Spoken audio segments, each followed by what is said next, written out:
exciting episode of A Gamer's Guide to Productivity with your host, Nico Pengan. Today, we've got somebody special, somebody that was here, I think, not even 10 episodes into the actual podcast. And this is an individual, I think, who's has to be one of the most multifaceted, multi professional. And I know there's a big word, and I don't know what that word is. A jack of all. He is not just a co-host of the Black Baseball Mixtape and New Amsterdam radio podcast. He's also into stand-up comedy. He also does network ownership, which I don't even know what that means.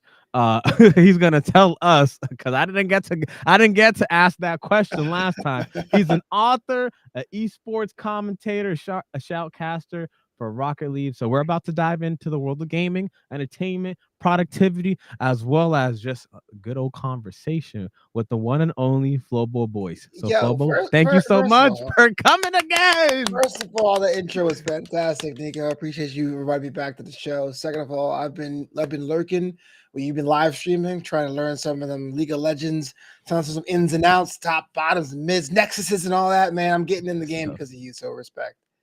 Yeah, it's tough. It's tough. And I'm not even that good. I'm only like top 35% because Oh wow. I was watching our video and you were describing you were like top 30% of Rocket League.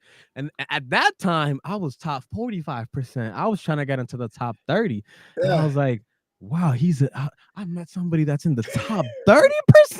I'm And so I was like, trash. and you're like, yeah, I'm not even that good. And now that I'm top 30, like the closest I got to top 10, I think it was like two months ago. I was like top 25%. I was like on an 18 game winning streak. A- Whoa. And then I dropped and I just started losing like crazy. And then now I'm top 35%. And I'm like, oh my goodness, I should have asked him, like, how did you get so good? Like all these amazing questions. He's like, I was playing an hour a day. I'm like, with the hour a day, you got to top 30%. Nah, there's more to that story. I want the scoop.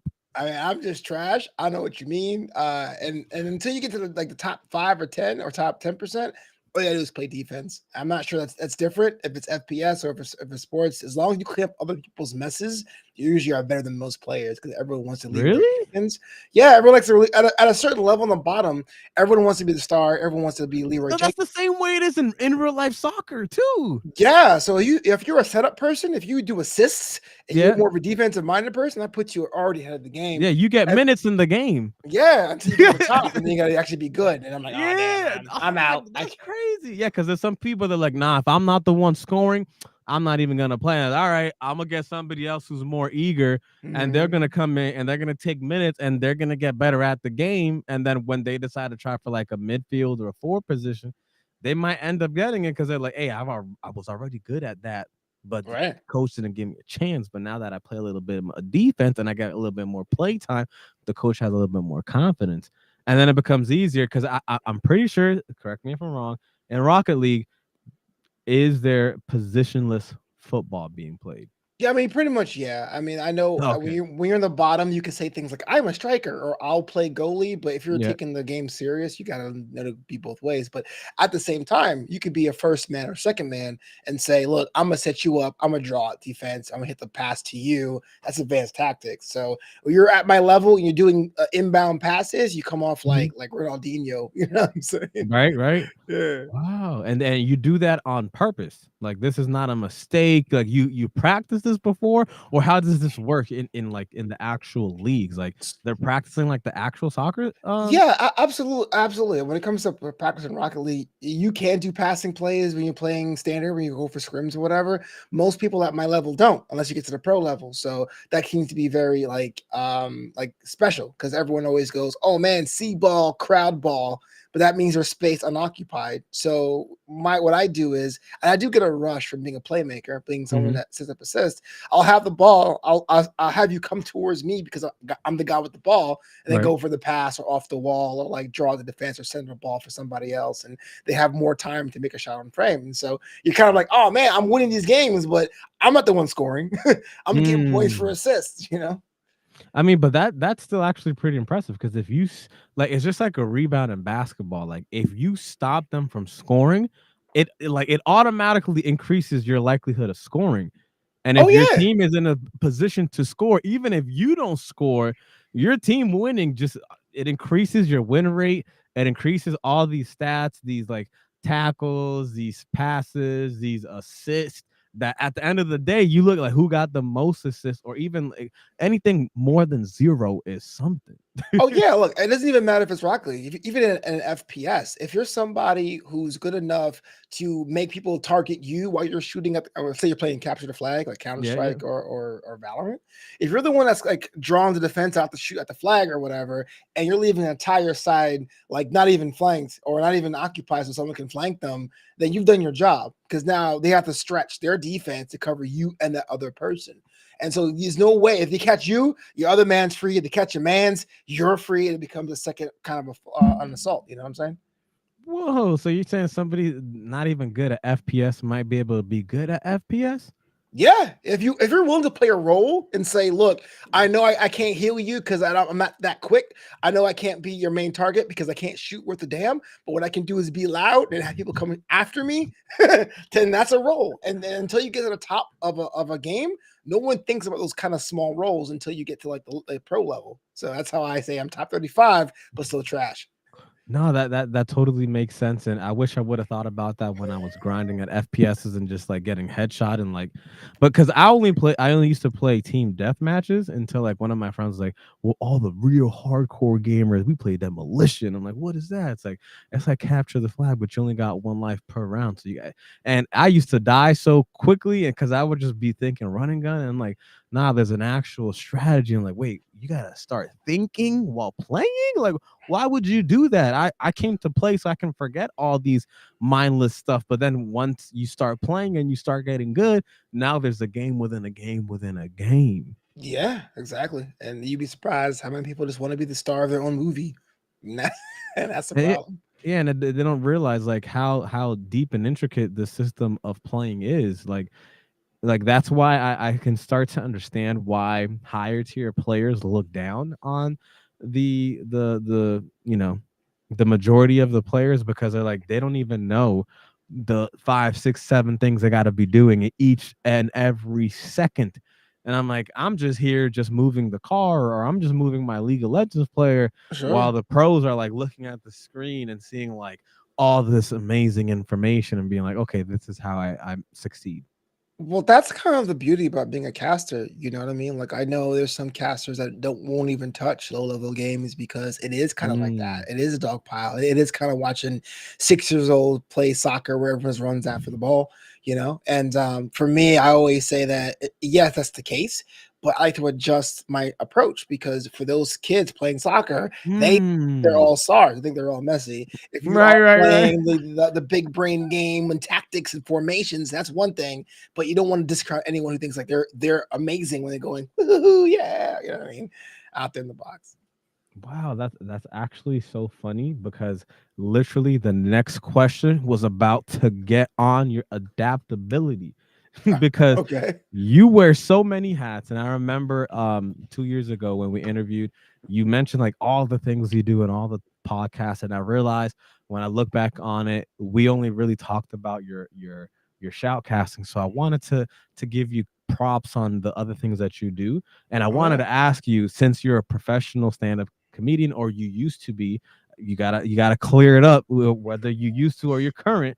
Okay. I know that requires quick thinking and adaptability. So how Yeah. does that skill translate into your esports commentary, or how does your esports commentary experience translate into your comedic stand-up? Well, for both of those, I'll answer the first question last. But for both of those, I consider myself a writer first.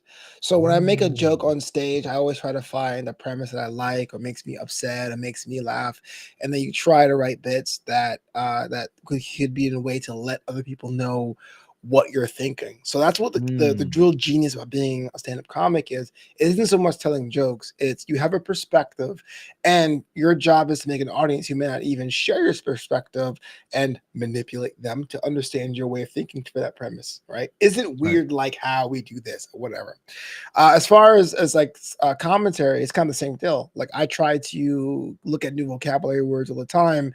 I try to break down what's I happening for was gonna someone. ask you about your vocabulary layer. You have an impeccable vocabulary. Well, How do thanks, you man. yeah, how do you develop that? That was another one of my questions. Like you have like Yeah. a huge vocabulary. Like what is the secret? Oh, okay. So this is kind of interesting because I realized, and this happens to everyone, when you're in the booth and the lights are on, we have a tendency of saying the same words and Right, phrases. right, right. Oh man, that's that. I mean, that was crazy. That's nuts. That's bananas. And we kind of fall into that trap. So what I like to do is two things. One, I have a word of the day calendar. I use Word Genius, and they'll send me a new word every day in my inbox. So you can go to Word Genius today and sign up for that. But the second thing is I'll actually say things out loud. I'll take time out my day to say new words out loud. And it's been a while, but for a while, the word for me was salubrious, right? I was like, how am I going to use salubrious? And I was like, salubrious, salubrious, salubrious. It means like amazing or great. And Mhm. so when I say it out loud and you're used to saying it out loud, when you're in the run of a game and something amazing happens, you won't just say amazing because that's the word you're used to. You Right. already have said the word salubrious out loud. And so you can be like, oh my God, what a salubrious display. Fantastic goal from all over the pitch. You know what I mean? Just have fun with that. And you can make up stuff and watch movies and rappers and have their own references and quote lines. And I think a lot of esports is missing that because a lot of commentators and casters are either former players or players that want to be sports casters. So they go, what a headshot. And that's great. But the job is, for me, I'm usually color. The job is to make it relevant to someone who may not know what's going on. But to answer your other question, though, about comedy, I used to say I was washed up because I have albums out. I hadn't really done anything new of note, but I'm going back on the road this year. So if you would have asked me that question 3 months ago, I'd have been like, "Oh no, Nico, you know how it is." But no, I think I'm still in the game until I quit. Oh, okay. Well, that's perfect because that brings you right to giving you the opportunity to promote yourself and anything that you have active, anything that you would like our viewers, the audience to go and check out to support you. Yeah, first of all, if you haven't dropped a like or subscribe on the Nico Penguin channel, what are you doing, man? Like, subscribe, let the algorithm know this right here is top tier content. My man Nico is out here killing it. Make sure you show the love and appreciation. But if you want to hang with me, I'm over at flobito.com. That's FLOBITO.com. Every Thursday, I do a podcast where I hang with people from all different walks of life, CEOs, creatives. That's New Amsterdam Radio, KNEW Amsterdam radio. I'm also a co-contributor to the Black Baseball Mixtape, where we talk about the sport of baseball for fans of color. New episodes every Sunday. Learn more about that at Black Baseball Mixtape on that Instagram. My book, Graduation Day, is available on Amazon. Check it out. Graduation Day from Flobo Boyce. And if you just want to hang with me and be like, oh man, what are you doing right now? I'm on that X. I'm on that Blue Sky. I'm on the Instagram. Just put my name in the search bar because frankly, you can Google my name and my stuff comes up, baby. Well, that's actually amazing. And thank you so much for letting everybody know. I'm gonna flash it back on the screen. And that was amazing. It's nothing like having a actual sportscaster provide actual uh promotions. It sounds top tier quality, man. Like, oh, I need to copy some of that. You could be that too, man, because they want people from your perspective. They want people that played and grinded. You showed us all of your wins and losses, and I think that'd be the next step. People like you to be like, look, when I play league, it's like this, you know. Hey, that might be true. I'm Mm-hmm. not gonna say no. That might be true. Now, before we dive into that, I did want to ask you about your Black Baseball Mixtape and New Amsterdam Radio, Sure. um, because I remember last time we had like 8 podcasts, and I Yeah. wanted to confirm: do you still have those 8? And since you mentioned these two, are these your two favorites? So the other 6 aren't your favorite? I need to know this information. So it's like more like four now, right? Okay, So okay, there is New Amsterdam Radio. That's the flagship. That's one I own. That's the one that's like I consider the main brand.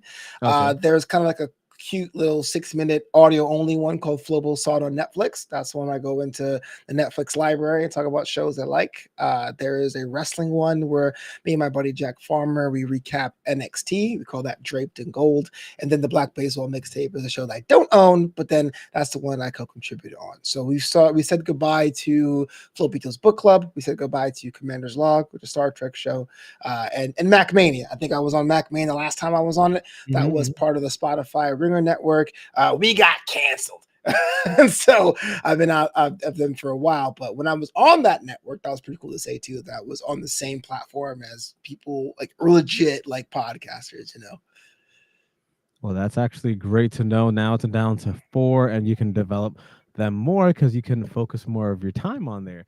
And because you are stretched into the podcasting, and you did mention earlier about your book, that takes me perfect into the next question. Since you have ventured into writing and you have that author's cap on currently, how do you feel or what do you think about storytelling playing a role in your personal life?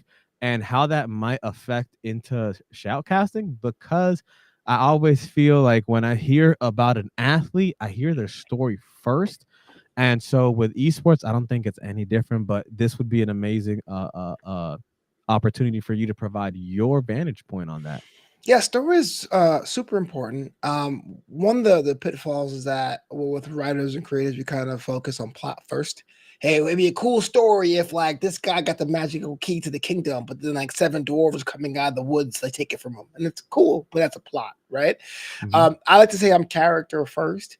And I think we Mm. care about characters and what they are because we want to see if we like them, if we don't like them, if we're willing to go on a journey, if they say anything to us, do we see ourselves in them? Like I always say Superman's a perfect example.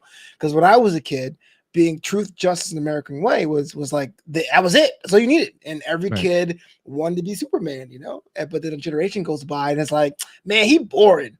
And like, since when? Because our attitudes have changed. Even though Superman's in the same stories, he's in the Mhm, same mhm. plots, but now if you don't feel the character, it doesn't have a thing. So we go into esports.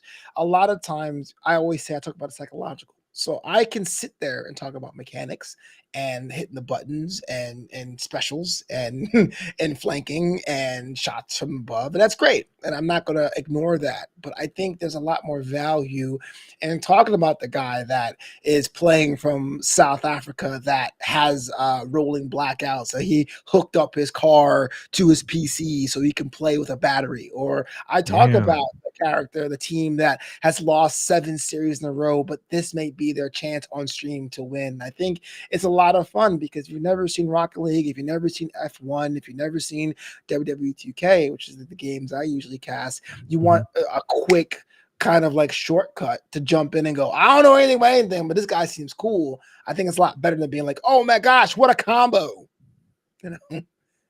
Wow. And then in regards to um your creative outlet being the book, what inspired you to first of all want to create a book, and then second of all, uh what led you to complete the book? Because a lot of people start a book and don't complete it.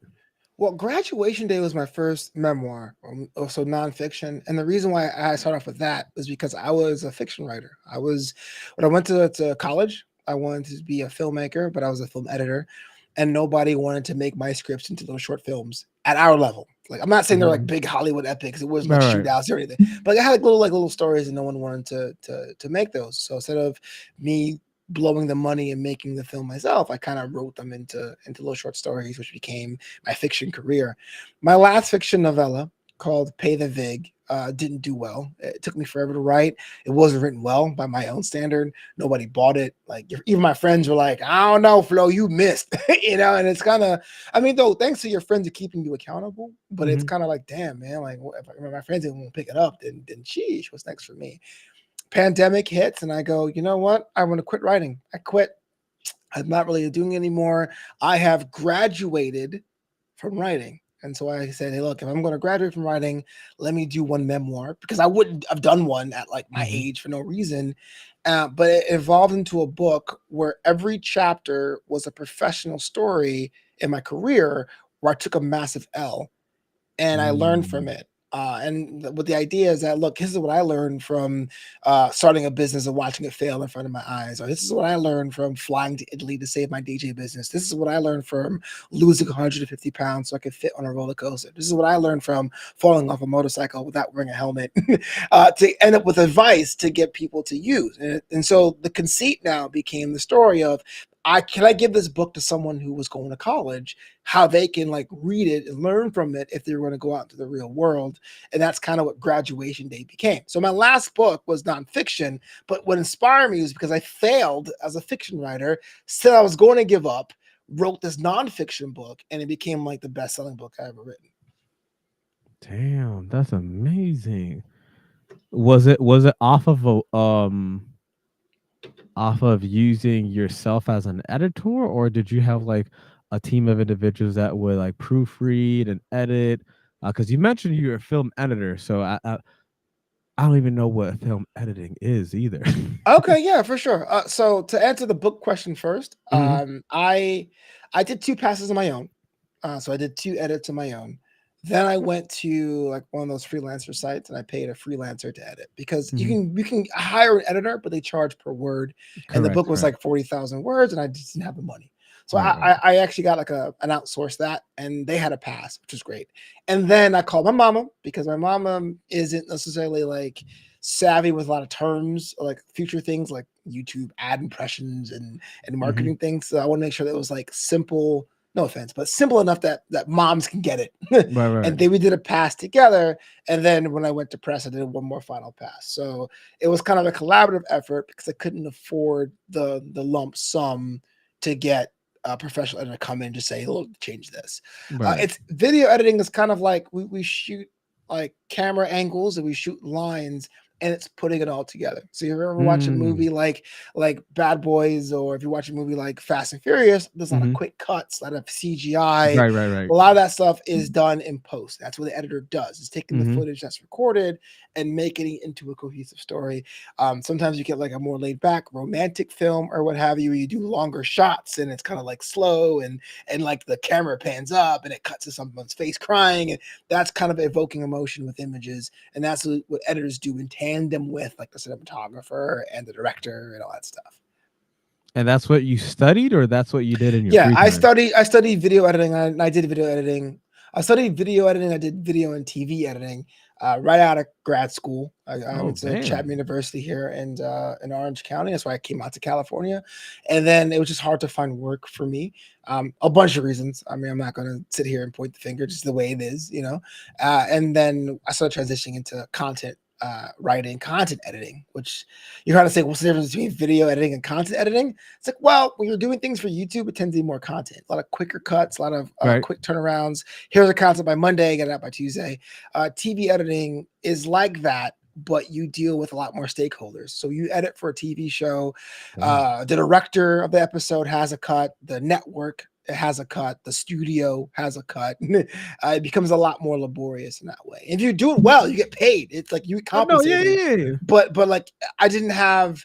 I like to go bang bang bang. I rather push it out and have someone go, okay, that was cool, but next time do this. Than someone sit and edit and change and change and change, and that change and mess with the first change before rolling something out. Wait, wait. So you're saying that in a typical situation, as mentioned, like you might have to edit it yourself once, and then depending on how many individuals are requesting modifications, you would have to adhere to what they needed essentially before it gets finalized. Yeah, so let's say you're editing a show like Fargo, right? Like a Hmm. 1 hour drama on FX. There's a script, and as an editor, you have your assistant. Assistant editors would probably put like all the footage into scenes. So as an editor, you do one cut. It used to be called the assembly edit, but now it's called the first cut. The director of the episode will probably have a cut. Now in TV, directors aren't the main creative force like how they are in movies. They're kind of a traffic cop. So the director has a cut, so they can give you edit notes and you edit what they want. Hmm. Then the showrunner, which is basically like the boss of the show, will come and say, "Well, no, it's my baby. I'm the head writer. I'm the Mm. showrunner. I want these edits," and then you'll make an edit for them. Then you'll go to the studio. The studio is the outfit that actually puts the money up to get the sets or whatever to make that.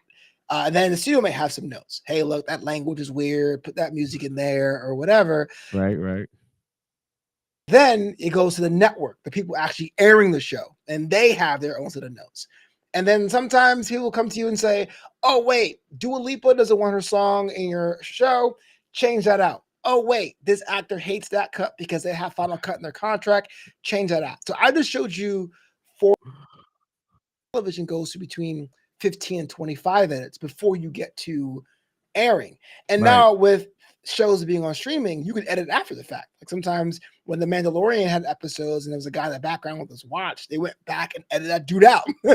You know what I mean? Like, so it can be Damn. it can be a drag. And you can see the same footage for weeks and weeks and weeks in post while it's being done. And I just don't have that kind of like mentality anymore. There's guys I went to school with who do it and they love it. Props to them. But I got burnt out from that side of editing really quickly. Oh yeah, that side where it's just like you're working crazy much. Money might be good, but it's just like get to work, and it's like, nah. I felt that. That's the same way that I felt with going to school for computer engineering. It was just Okay, like yeah. too many individuals in your ear whispering like, "Hey, this is how the company's networking should be. This is the kind of passwords you." And it's like you. And then if anything goes wrong, it's your fault.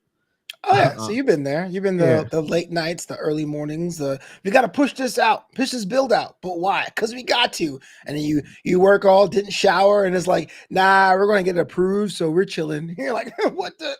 What I do all this work for. Yep, yep, same kind of deal, man.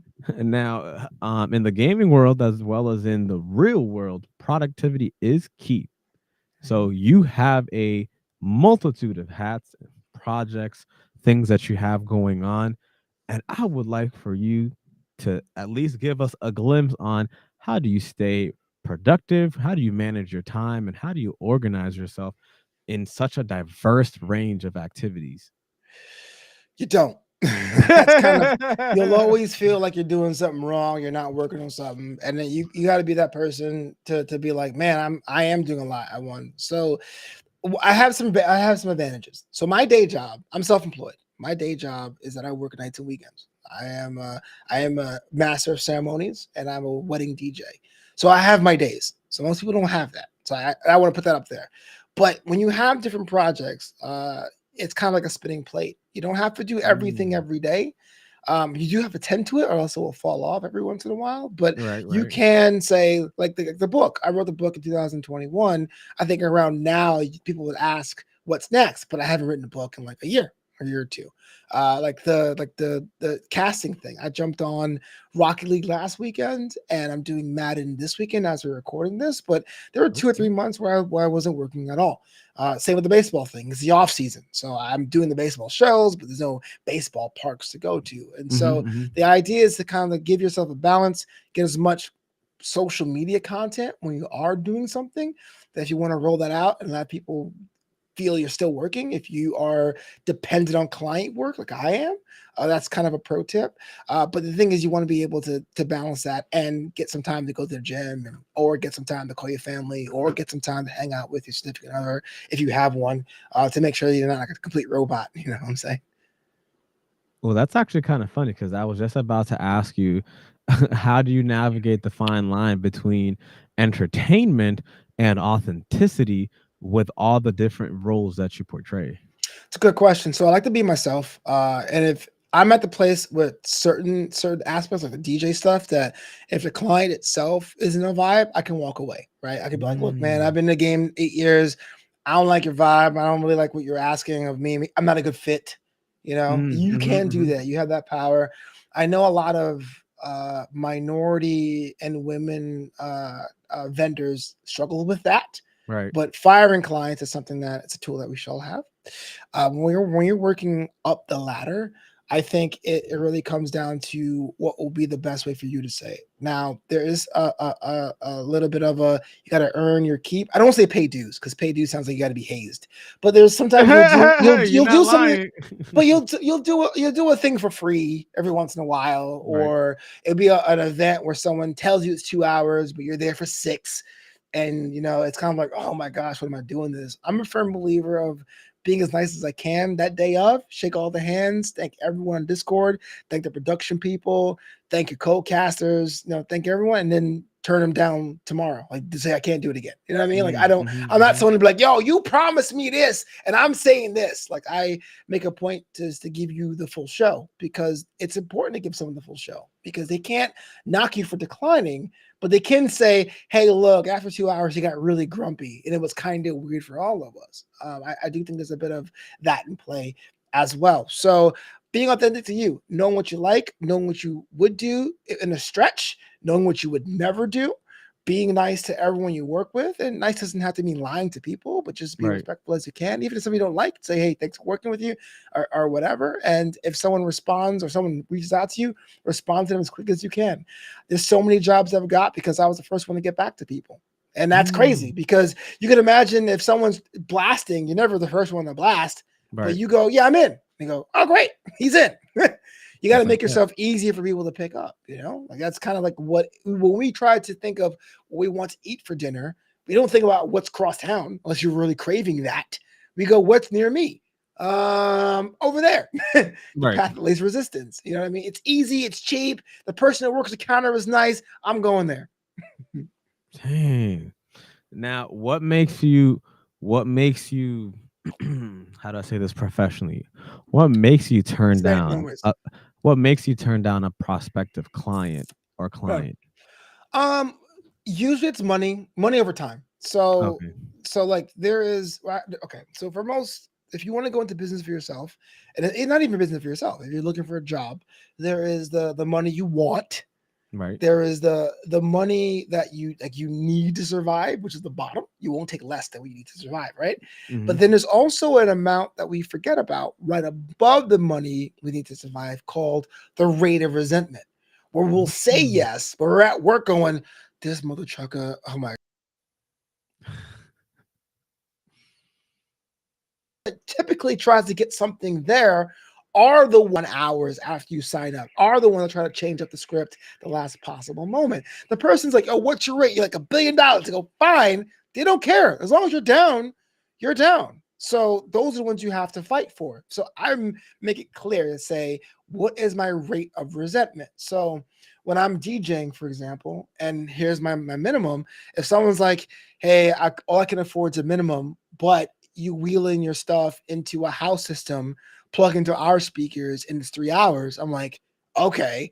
But there's someone who's like, yo, here's your minimum, but you're 200 miles east of your house in the desert where the sand is going to be all in your gear. Can you accommodate? And you're like, no, because if I say yes, I'm going to be totally mad the entire time. Right. So money, time is a big one. Not so much often for me, but there are some political things. There's some kind of like moral things. You're like, I don't really want to be seen holding a microphone for this, or I'm not really okay with the financials of the company. A lot of times in esports, and I'll always say yes, but as long as I'm taking the opportunity for someone else, if say it's a women's league and I'm being asked because no one's available, I'll take the job. But if I know there's someone who's a woman who's applying for that role, I'll turn it down. I'll go, the whole point of opportunities for women, I quit. You know what I mean? But if I know no one's available, then as a minority, I feel like that's the next best thing in that situation. But you have to be cognizant of that. So there's a lot of reasons. It's a personal mix. It could be whatever it is for you. I know some people I know won't work if the organization supports this particular presidential candidate or this particular issue or what have you. When you work for yourself, it really comes down to what you're comfortable with and what you feel good about taking. But that said, though, there's plenty of times I took money where I'm like, I gotta eat. I get that too.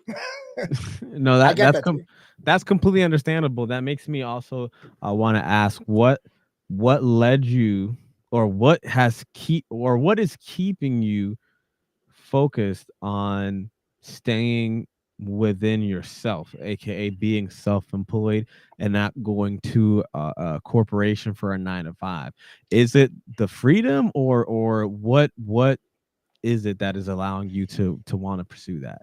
So just for context, I've been self-employed since 2017. So that's like what, 7 years. So that's not a lot of time, but That's a lot of time. What you mean? I feel the pandemic broke time.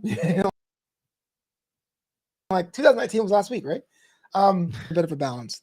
Right now, that rent coming up week, and I'm like, man, if I had a 9 to 5 job, I'll know every other Friday I'll have this amount of money. And so I don't never knock anyone that does that. If you want to get that Mm. 9 to 5, because when I came up the first time, I had 9 to 5, and that was like cool for me because I would say, okay, between these hours, I'm working for the man, and then these hours are all for me. Mhm, mhm. When you're working for yourself, there's some advantages. I took a nap at 4 o'clock in the afternoon today. I met a friend for lunch at 11:30. We ate for 90 minutes. I was able to get up and go to the gym and not worry about running late and having a boss. But then when you get those deposits, to me, it's every kind of like acknowledgement that you're on the right track. When someone goes, "We Mm. trust you with your wedding day." When someone says, "You're gonna make our esports series pop." When someone goes, "We trust you to make people laugh," then I go, I got to keep doing this. And I think the kind of personality you have when you work for yourself doesn't translate back into the office. Now, so there's a lot of times I went back to work when I had to get the bills paid. I'm thinking my last 2 day jobs. I'm not knocking anyone who does it. It's not a failure. But I can tell you, going back didn't really feel like I was working for somebody. It felt like I was in a cage and tugging out again. And Mm. when that switched for me, I realized I was done. My last day job, and you're gonna laugh when I say this. I'm not sure I mentioned it in the last show, but I sold hand sanitizer door to door. Now, this sounds crazy now because it's like, yeah, sure, cool, whatever. But this is before the pandemic. Right, And right, right. I tell people this all the time. Before the pandemic, no one cared about hand sanitizer. We knew what Mhm. Purell was and whatever the heck was on sale. Like, who would go door to door and sell hand sanitizer? But I did that. But I felt miserable. Like, oh man, I'm a creative. I'm in this cage. I'm selling this product. I got 2 college degrees. I got an IQ 139, and I'm out here in the streets selling alcohol and water and vitamin E. What the heck am I doing with my life? And back to the Yeah. resentment thing. They paid me enough to keep me coming back, but not to the level I was worth. And I was like, I hate every part of this. And so that's kind of what it is. It's like, what's the alternative? There's times when you want to get bills paid, but if you know you're gonna do a bad job because you're gonna resent it, it's probably not even worth it Mm. a lot of times. That's actually such an amazing perspective to have that you're in that position to be able to say no because as you mentioned there were some times where you have to kind of like bite it, or as you mentioned, certain minorities, they don't know that you can say no, and so Mhm. they'll take that gig that's 200 miles away because they're not aware that, yeah, you can say no, and if you do your due diligence somebody else will show up, or it's just not meant for you to do something where you're just like giving 200% and only getting like 5% back as compensation. Yeah, and I will not try to be holier than thou. I've said yes to a lot of backyard weddings that only paid me a couple $100, and I would say, okay, I'll do it for this rate, but give me a review on whatever website that helps my business, and they wouldn't do it. You know what I mean? Yeah. Like I said, I mentioned the book. I went to Italy knowing full well I was going to lose thousands of dollars to do it because I thought if I got the content of me DJing in Italy, it would help my business. Now it did. But imagine going across the world to one of the most beautiful places on the planet and not having enough money to eat. So much you're bringing beef jerky from Los Angeles with you to eat in Italy. Pizza and pasta everywhere. And all you got is beef jerky and soup waffles, that you brought because you had no cash. Because I did that already. But I'm at the point now where if you keep doing that, you're just going to be more and more bitter. Mm. And that's why people quit. It's two reasons why they quit. Is one, they feel like they're not getting respected at what they do. And it's kind of related. The other one is they get no support from their family. And now when I say no support, yeah, there's some people who say you can't do it. That's or you won't be able to do it. But when mom and dad and Uncle Larry and cousin John is asking for discounts and you just launched, that's a non-support as Mm. well. Like, bro, it took me 20 or 10 years to get the courage to start this business, 3 years to get the research and development, and I finally have my homemade line of skin products and you want half off because we used to play games back in the day, like the Right, disrespect. right. You know what I mean? So you have a product, no one wants to buy it, everyone's telling you why you won't sell nothing, Mm. and those that want to buy stuff are trying to get you at a discount. You're like, forget it, no one supports me, and the dream's already over. But then again, what's the alternative? You go into an office and smile at someone. You know what the worst thing about being Mm. in the office is that it doesn't matter what day of the week it is, someone always goes, happy Tuesday. Happy Thursday. How's it going? You're like, I don't give a damn what day it is. I saw you 5 minutes ago. This is some bull crap. Why are we in this meeting? Could have been an email. You know what I'm No, saying? I totally understand that. And for those, the majority of people want to be in that self-employed aspect. That's why I'm fixating on that. And that's why I wanted to. The problem is with No, that, I go don't for it. cut you Go off, for bro. it. But the problem is that we only see both sides. We only see the grind of working Hmm. 95, and we only see the Instagram success, like guy by the Rolls Royce with the gold chains, being like, "Yo, man, I did it." You know, this past year, and just to give you some context, this past year in April, I made upwards of $10,000 that month. And you're thinking, "Oh crap, bro, you killing it." But I'm like, bro, last month I had to take a credit card advance to pay my rent. It is a Right. tough business. You are out there in the ocean with a Mm, lifeboat by yourself, and you will get battered, you will get beat. Your friends will understand because they have right. jobs. They'll say things like, "Wow, that's crazy," or "You ever try Ubering?" And you're like, "Bro, Uber pays me $13 an hour. That's not going to fly. What I'm trying to do." And it is a hard road. And I hate the fact that on Instagram, people either brag they did it or they tell you, got to grind, brother. Got to get up at 4 o'clock in the morning and drink a cup of eggs And and coffee. grind. Because I've been grinding for 20 years, but you still will Right. lose. You still will fail. You still will win. You still get a client. You still lose clients. That's all part of the game. And that's true because there's a lot of people that they fake it till they make it type of thing, or they also try to, appear in one way, but they're in living in contradiction to that. And I wanted to ask because not only do you have a business, run a business, and you have a multitude, almost many businesses essentially. Because even if you're shoutcasting, I think that that's a mini business because it's almost like independent contracting. Same with stand-up comedian, you're like an independent contractor of whatever comedy special, whatever comedy house that you're in. Same with writing, you essentially make money when somebody buys until they do the when you read X amount of pages, then we'll pay you a portion or whatever. And I wanted to ask, with you being essentially an owner of a multitude of different things, how do you go about, other than obviously coming on a podcast, how do you go about marketing yourself where you're within the confines of your morals and values that you mentioned earlier?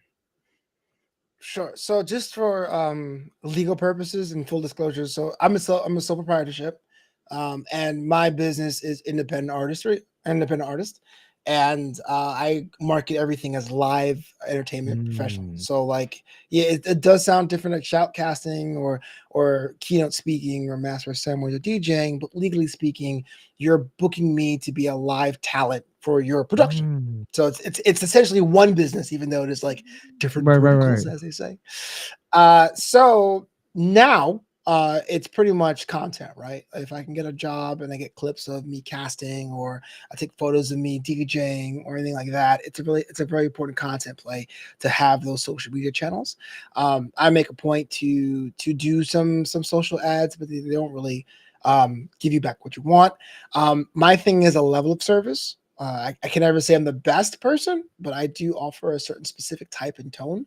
So when I work with a client and I get back to their emails and calls in 6 hours or less, or 3 hours or less, and I show up early and I break down early and I make sure everything's clean, they'll remember that. And I go, it really means a lot to me, especially as a new business, as a solo prop, as a minority owned business, as a local business, if you tell a friend or write a review. Mm, And that's how you start a grassroots movement. So I won't say quite word of mouth, because when you write a review, it goes to the right. internet. That's where most of my client chain comes from. Vendor referrals. Hey, look, I can't make this gig, but my boy Flo is somebody who, again, answers emails, shows up early, dresses professionally, is nice to you. I can trust you. So that's what it all is. It's all trust-based relationships. And so that's better than networking, because I've been to networking events where someone just gives out business cards. Hey, if you ever need a house, call me. You're like, I won't need a house. But if I'm talking to you and I'm a cool dude and you go, hey, what do you do? I go, oh, well, I do all this. Sooner or later, you're going to have a party where you're like, that guy I met at the party was kind of trippy, man. He was a big Mets fan. He was high energy and he was attentive. Let me give him a call. And that's what happened. I'll give you a perfect example. This Saturday, on the DJ side, I DJ'd a realtor event, like a realtor installation. It's a corporate event, some president of a realtor association Mhm. kind of thing. I did that same event last year. And the person that booked me last year and this year, I did two of her kids' weddings. And on the second kid's wedding, a guest wanted me to book their wedding. So it became a cascade. I've done 5 events through one Damn. person. And that to me is worth its weight in gold than me going to Google and be like, yo, Google, here's 2 racks. Please give me clients. But the problem with that is that there's gonna be some months, especially with inflation now, where your network is like, we're trapped. And you're like, oh damn, what am I doing? That's why esports came in for me last year hardcore, or podcasting advertising comes in for me hardcore. You really can't make a living with one business unless you hit a certain level. You need multiple different And that's verticals. being self-employed. Like, unless you have like a huge stream, you need like a small little Brooks to equal one huge stream. Yeah, I mean, pretty much. Like, I unfortunately don't have an active fan base, so like, I know some people can go on streams and get like donations, and I'm so jealous because I could never get donations. But yeah, like you can't think of your business as a single business. Like, go back to the example of, let's say you want to make those skin creams or whatever, and you say you have a shampoo and you have a body butter. Okay, you can go to like the local Mhm. flea market and do that. But then you can also say, okay, hey, sports teams, after your hot showers, how about the sport infused body butter? Same product. It's a different way of you Mhm. marketing it, right? And you go to schools. Hey, kids, after washing your hands with art projects, how about some lotion? And it's the same product, but you found new audiences that will contextualize Mm. that product. Flobo Boyce is someone who's loud but boisterous with a huge vocabulary from Brooklyn, but doesn't sound like he's from Brooklyn. Do you need me to be like, yo, it's time to party, DJ? Or do you want to, oh my God, what a shot from downtown? Esport guy, but you're still getting the same product. It just comes down to your audience and what you can do to flex that audience when need be. Man, that's actually a amazing display, an array of the so many different talents that you had. I totally Display. didn't know that you were a film editing, because that is just like, psh, what? Like, Yeah. Yeah, that was my master's degree. wow, like, Oof. That was the hardest 3 years of school of my life, man. you actually did it. You got it done. You're getting events done each and every single time. Now, my last question that I did have is, I want to know, because since you do business, you provide a service, what is the most joy that you have after a job is successfully completed?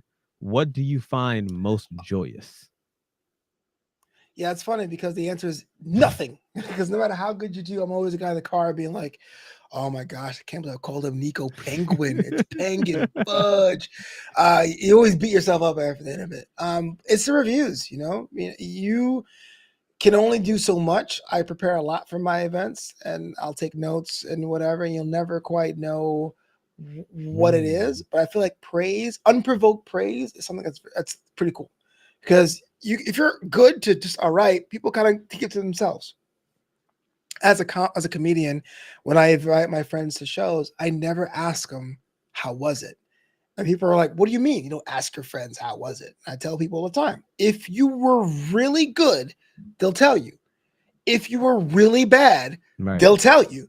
And if you were mid, they'll keep it to themselves. Mm. You know, so to me, that's the most rewarding thing. I don't necessarily look for the praise, you know what I mean? Because I do think that I've done this enough that I feel my service are a certain level.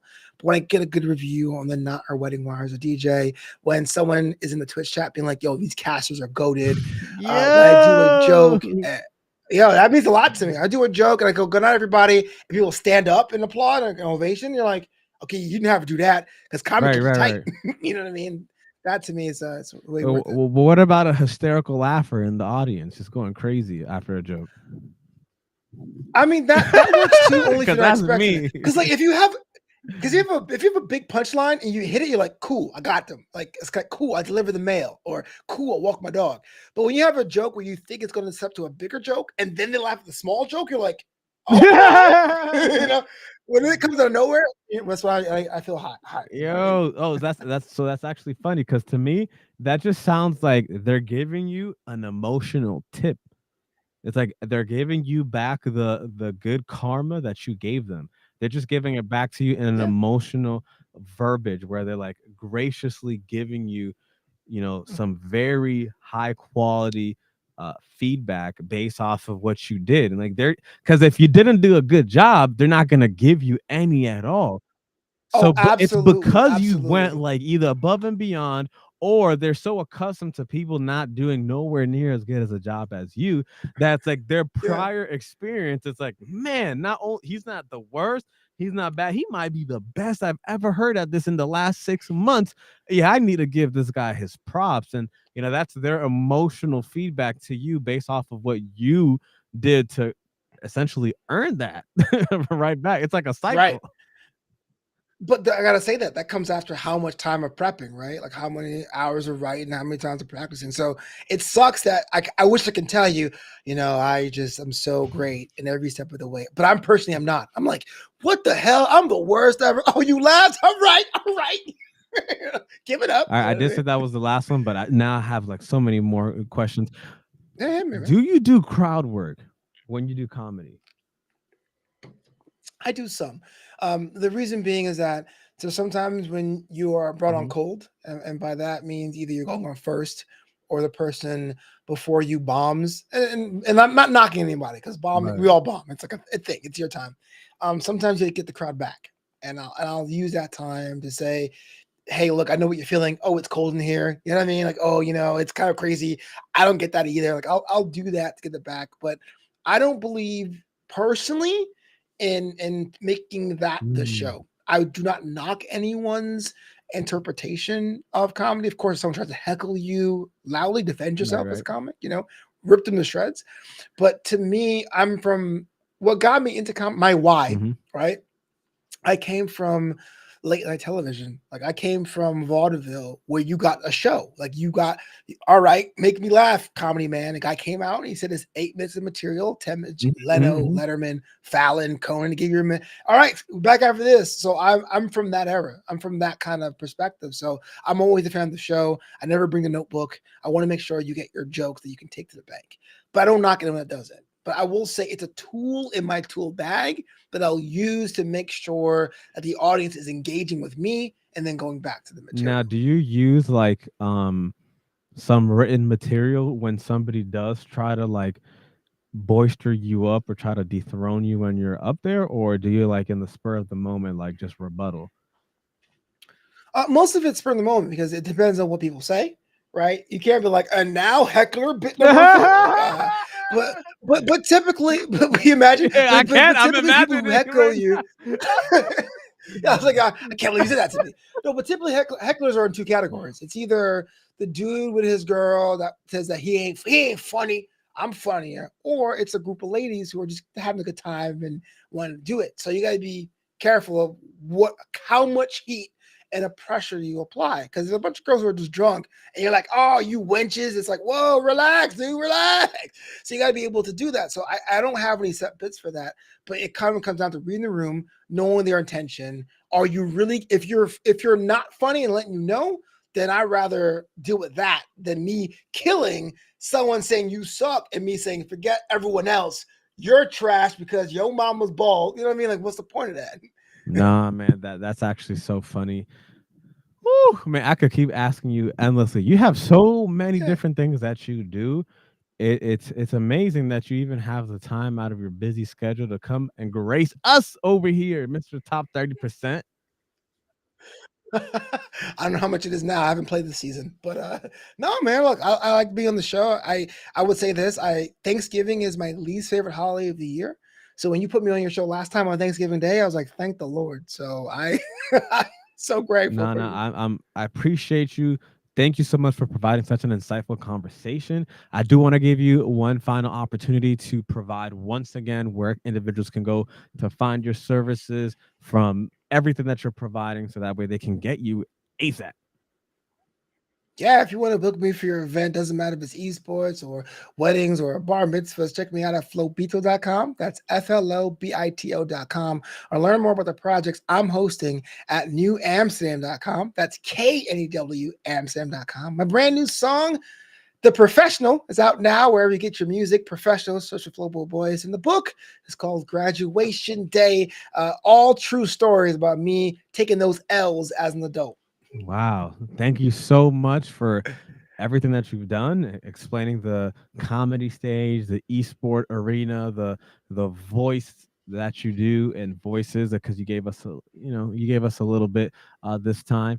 So I appreciate you so much. Everybody, if you very much like this episode, please make sure to like, comment, subscribe. Thank you once again, Flobo, for giving us some of your wisdom, some of your experience, some of the things that you went into, some of the things that have helped you discover your why, focus on your why, and keep trudging along from the 9 to 5 to now self employed and having these small little brooks get into the stream. And hopefully, if enough eyes look at that stream, it becomes a river. You know what I'm saying?